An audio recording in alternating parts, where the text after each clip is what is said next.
నా జీవితంలో నాకు కలిసిన అరుదైన వ్యక్తులు మా బ్రహ్మచారి అంకుల్ ఒకడు. Still is alive. అందుకని అబద్ధం చెప్తే నన్ను పట్టుకోవచ్చు ఆయన.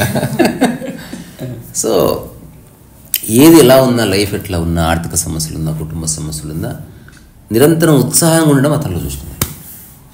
ఏది ఎక్కువ పట్టుకునేవాడు కాదు. ఆయన దృష్టి ఎప్పుడు సంగీతము, ఏదో తయారు చేయడము, సైకిల్ వేసుకుని ఊరు బయటికి పోవడం. ఆయన పిల్లవాడు, మా శేఖర్ విన్సింది, మా అన్న, ఈ 5 బ్యాచ్. అప్పుడప్పుడు వేరే వాళ్ళు జాయిన్ అవుతుండే. బట్ ఎక్కువసేపు ఇంకా అట్లా డివైడ్ తీస్తుపోతే నేను అంకుల్ ఆల్వేస్ టుగెదర్. ఆయన ఎప్పుడు నా వయసును పట్టించుకోలేదు, నేను ఎప్పుడు ఆయన వయసును పట్టించుకోలేదు. ఆబ్వియస్లీ అంకుల్ అంటుంది కదా. నేను స్కూల్కి పోయే టైంలో ఆయన ఆల్రెడీ కంసాలి పని చేస్తున్నాడు. సో అప్పట్లోనే బంగారం పని, గోల్డ్ స్మిత్. సో ఇప్పుడు తెలుస్తుంది. ఒక కథ ద్వారా చెబుతా, చూద్దాం ఆ కథలో నీకు ఏమర్థమైందని దాన్ని బట్టి ముందుకెళ్దాం. మళ్ళీ విల్ టాక్ అబౌట్ అంకుల్. ఆయనలో నాకు బాగా నచ్చింది ఏంది, ఇప్పట్లాగా ఇంటర్నెట్ అట్లాంటివి రేడియోలో పాటలు వస్తుంటే ఒక టేప్ రికార్డ్ హైదరాబాద్ పోయి కొనుక్కొచ్చుకొని అది వస్తుంటే దబదబ టేప్ రికార్డర్ పెట్టి రికార్డ్ 2 బటన్ నొక్కితే రికార్డ్ అవుతుంది. అది కిస్ అని రకరకాల రికార్డ్ అవుతుంది ఒక్కోసారి.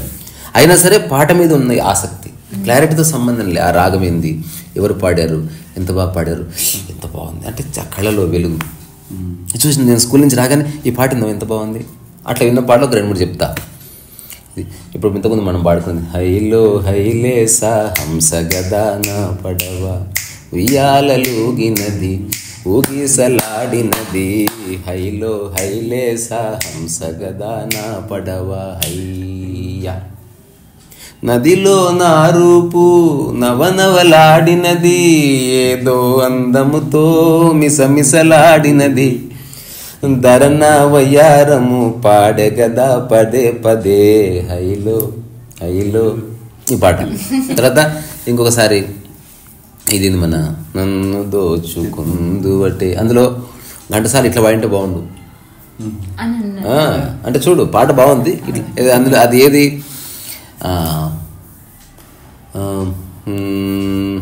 నన్ను దోచుకుందువటే వన్నెల దొరసాని, అందులో ఎన్ని యుగాలైనా ఇది ఎగిరిపోని గంధం ఎగిరిపోని అని ఘంటసాల అంటాడు.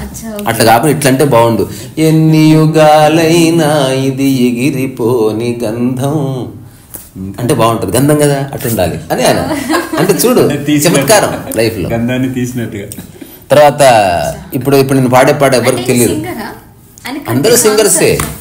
పాట పాడేవాడు ఎవడన్నా సింగరే. నైట్ పూట కుక్కట అది కూడా సింగరే. జస్ట్ దానికి రెమ్యునరేషన్ ఇస్తలేమంతే. పాడేవాళ్ళంతా సింగరే, బాగా పాడేవాళ్ళు ప్రొఫెషనల్ సింగర్స్ అంతే. పాడుకోవడం దాన్ని కొంత శాస్త్రయుక్తంగా తెలుసుకుంటూ పాడుకోవడం అనేది నిరంతర అన్వేషణ. ఊరికి గుడ్డిగా పాడుకోకుండా పాటలో ఉన్న మాధుర్యాన్ని గమనించగలగడం, గుర్తించగలగడం, దాన్ని పాడుకోవడం, ఆస్వాదించగలగడం. సాయంత్రం పూట చాపేసుకొని ఒక వైలిన్ పెట్టుకొని రాకపోయినా అందరు నేను అశ్వంగాడు కూర్చొని తబల కొట్టుకుంటూ ఏదో పాడుకోవడం. ప్రపంచంలో పాలిటిక్స్ ఉన్నాయి, కుటుంబ సమస్యలు ఉన్నాయి, అక్కడ ఏవో అవన్నీ వదిలేసి ఒక మంచి విధంగా సమయాన్ని గడపడం, అట్లాంటి వాళ్ళతో గడిపే అవకాశం కలగడం. అక్కడ ఆయన ఉన్నా నేను గడిపినట్టు ఎవరు గడపలేదు. మరి ఆయన ఉన్నా ఏదో బ్రహ్మచారి అంతే తప్ప I recognised him and he recognised me. Maybe అటువంటిది జరిగి ఉండొచ్చు. అది కుదిరింది అట్లా. ఇప్పుడు బలవంతం ఎట్లా చేస్తాం? రెండోది సమవయస్కులు, లేకపోతే ఒక ఆఫీస్ ఎంప్లాయీస్, లేకపోతే ఒక వృత్తి వాళ్ళు అంటే అది వేరు. అటువంటిది ఏమీ లేదు కదా. మంచి మంచి పాటలు ఆయన ఇంట్రడ్యూస్ చేసింది. ఇప్పుడు నేను వాడే పాట చాలా మందికి తెలియదు. మల్లిక్ అని ఒక సింగర్ ఉన్నాడు. తిరుమల మందిర విన్నారా పాట? ఎట్లుంటది? చాలా బాగుంది. అంటే ట్యూన్ వస్తే పాడేసి అది చాలా హై స్థాయిలో. తిరుమల మందిర సుందర హరి గోవింద గోవింద గోవింద హరి గోవింద. విన్నావు ఎప్పుడన్నా? కోటి మెట్లు బడి రాలేను, ఏ పాటి కానుకలు తేలేను, కోటి మెట్లు బడి రాలేను, ఏ పాటి కానుకలు తేలేను, ఈ మనుషులు నీకై చేతులు చాచి నా తండ్రి అననెనరుదా. తప్పవాడు శృతి పోయింది. తిరుమల మందిర సుందర హరి గోవింద గోవింద గోవింద హరి గోవింద. ఇంత రాగయుక్తంగా పాడడం. కొండ కొమ్ముపై కూర్చుంటే నీ అండ భక్తులే కొలువుంటే నా మాట నీ చెవిన పడుతుందా, నీ మనసులోన దయ పుడుతుందా.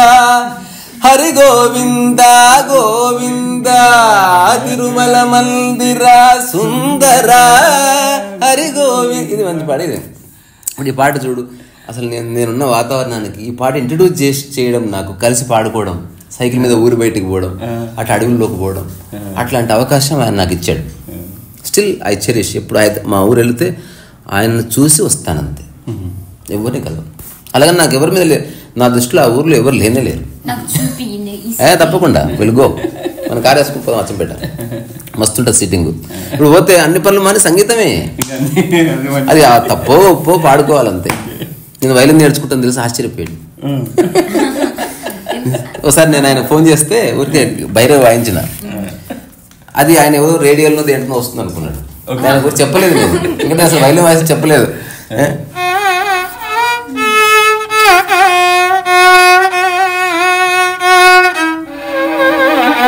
అట్లేదో వాయించినట్లా, అట్లేదో వాయించిన మంచిగా మళ్ళీ ఒకసారి పెట్టదు అని అట్లా నేనే వాయిస్తుంటే ఆశ్చర్యపోయాడు అసలు. ఇప్పటికీ వాళ్ళ అబ్బాయి నాతో చెప్పిన మాట ఏంటంటే, నా జీవితంలో నేను నమ్మలేని నిజం ఏంటంటే, విషయం ఏంటంటే నీకు వైలిన్ రావడం. ఎందుకంటే వైలిన్ ఎంత కష్టం వాళ్ళకి తెలుసు. వాళ్ళు ఎప్పటికీ డక్కా ముక్కలు తింటూనే ఉన్నారు, వస్తలేదు అది. అట్లా ఎనీవే, ఇప్పుడు ఇంకొక పాట, ఆ తర్వాత ఒక చిన్న కథ చెప్తే ఈరోజు. ఆ కథలో సారం ఏందో నువ్వు చెప్పాలి, ట్రై చేయి.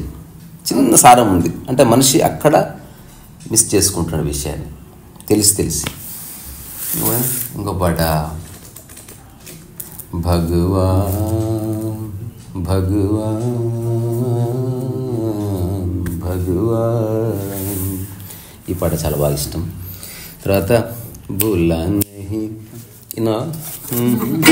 భూలా నహీ దేనా జీ, భూలా నహీ దేనా జమానా ఖరాబ్ హై, దగా నహీ దేనా జీ, భూలా నహీ దేనా.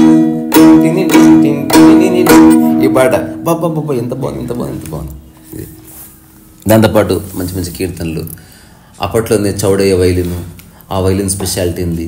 కున్నకుడి వైద్యన ఎట్లా వాయిస్తాడు, లాల్గుడి జీరమని ఎట్లా వాయిస్తాడు, తర్వాత ఎంఎస్ గోపాలకృష్ణ ఎట్లా వాయిస్తాడు. అప్ప ఏం వాయిస్తాడు అది ఎట్లా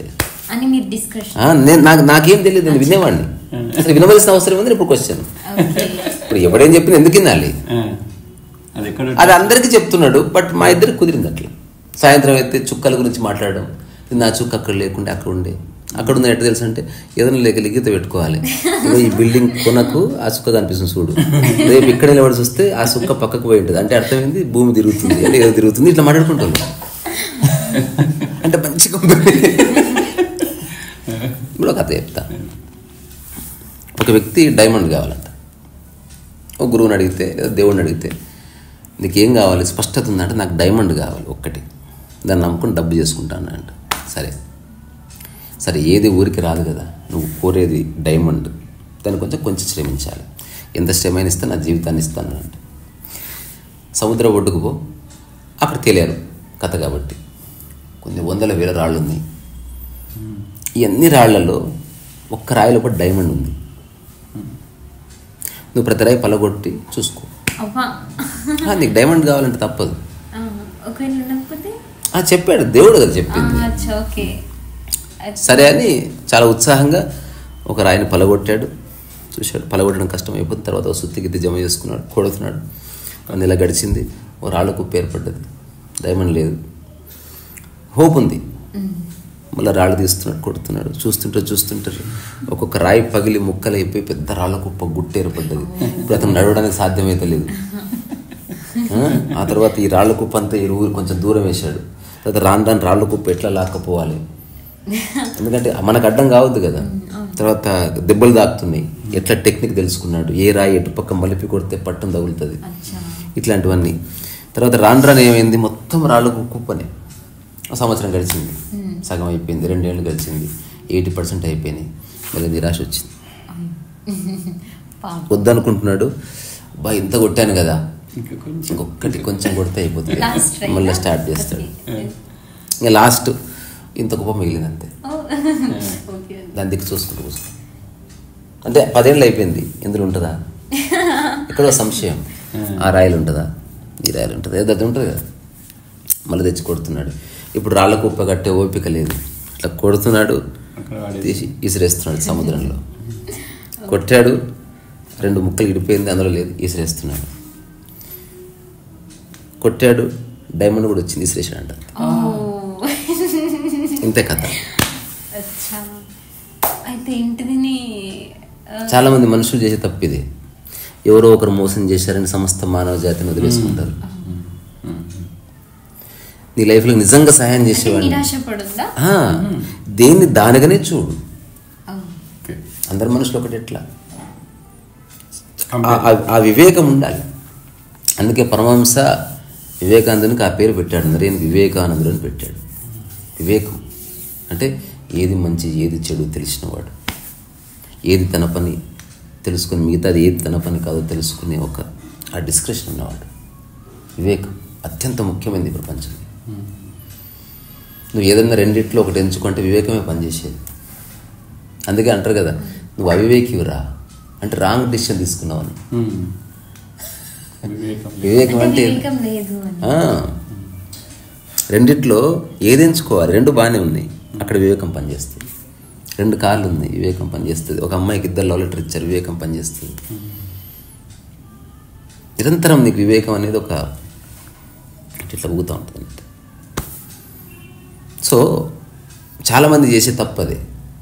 నీ లైఫ్లోకి ఎందరో అద్భుతమైన వ్యక్తులు వస్తారు, కానీ మనకున్న పూర్వధారణల వల్ల వాడేదో ఎవరితోనో అరిచాడు, వేస్ట్ ఫెలో, కొన్ని వదిలేసాం.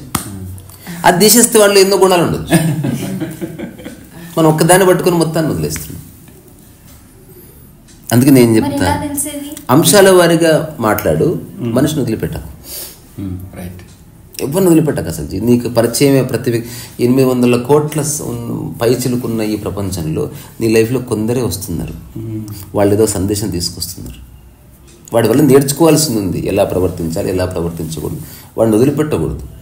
నేను చాలా సందర్భాల్లో చూసిన, అసలు తాగుబోతూ వేస్ట్ ఫెలో అని అనుకున్నవాడు నిజంగా సందర్భం వస్తే వాడిచ్చినంత సమయం కానీ వాడు చేసినంత సర్వీస్ కానీ ఎవడు చేయడు. ఈ సోకాళ్ళు టక్కులు గిక్కులు వేసుకునే అనకూడదు, కానీ ఆ విధవలంతా కథలు చెప్పడానికి. నిజంగా అసలు ఇంత వేస్ట్ ఫెలో అనుకుంటావు, వాడికి ఏదైనా అవసరం అయితే వాడు డ్రైవింగ్ చేసి 600 కిలోమీటర్లు నేను ఎక్కడో వదిలేస్తాడు. వాడి పట్ల మనకి ఏ గౌరవం ఉండదు, కానీ వాడు సహాయం చేస్తాడు. వాడు ఏదైనా అవసరమైతే నీ పక్కన నిలబడతాడు. వాడిని ఎప్పుడు విస్మరిస్తాం మనం. మనకు డబ్బా కొట్టేటోడు, మనం బట్టలు మెచ్చుకునేటోడు, ఇట్లాంటివి చూస్తే కానీ రియల్ పర్సన్ మిస్ అయిపోతున్నాం. బికాజ్ మనకేవో చిన్న చిన్న దారాలు ఉన్నాయి. నాతో నవ్వుతూ మాట్లాడితే వాడు మంచోడు కథ అండి. So we should never neglect any human being. ప్రతి మనిషి ఏదో ఒక సందేశం మోసుకొస్తున్నాడు. 2 కోట్ల మందిలో మన లైఫ్లోకి కొందరు ఎందుకు వస్తున్నారు? మొత్తం హైదరాబాద్లో లెక్క పెడితే 10 మంది కూడా తెలియదు నీకు. ఆ 10 మందిని వదిలిపెట్టకు. అతను నచ్చకపోతే నచ్చలేదని చెప్పు, కానీ 5 నిమిషాల తర్వాత ఆ ఒక్క అంశం కాకుండా మిగతాది బాగుంది అని గుర్తించగలగాలి. అదర్వైజ్ అందరు ఐలాండ్ అయిపోతాడు, ఎప్పుడంటే ఎవడు ఇంకా ఒంటరి నైపోయాను నేనింటికి ఏమని పోను. మంచి పాటలు చెప్పరా బాలో, మంచి పాట చెప్పరా. నువ్వు పాటలు ఎంజాయ్ చేయడానికి వచ్చిన పని చేసుకుంటున్నాడు. ఓ స్వార్థ జీవి, మంచిది స్వార్థ జీవి, మంచి స్థితి అది. ఆ స్థితికి వస్తే అయిపోయాయి, జీవితం గాడిలో పడుతుంది. పాడైపో. ఏది పూసింది పూసింది పున్నాగా పూసద్ద నవ్వింది నీలాగా సందేలా లాగేసే సల్లని సన్నాయి నమ్మకు నమ్మకు ఈ రేయి అరే కమ్ముకు వచ్చిన ఈ మాయని తారట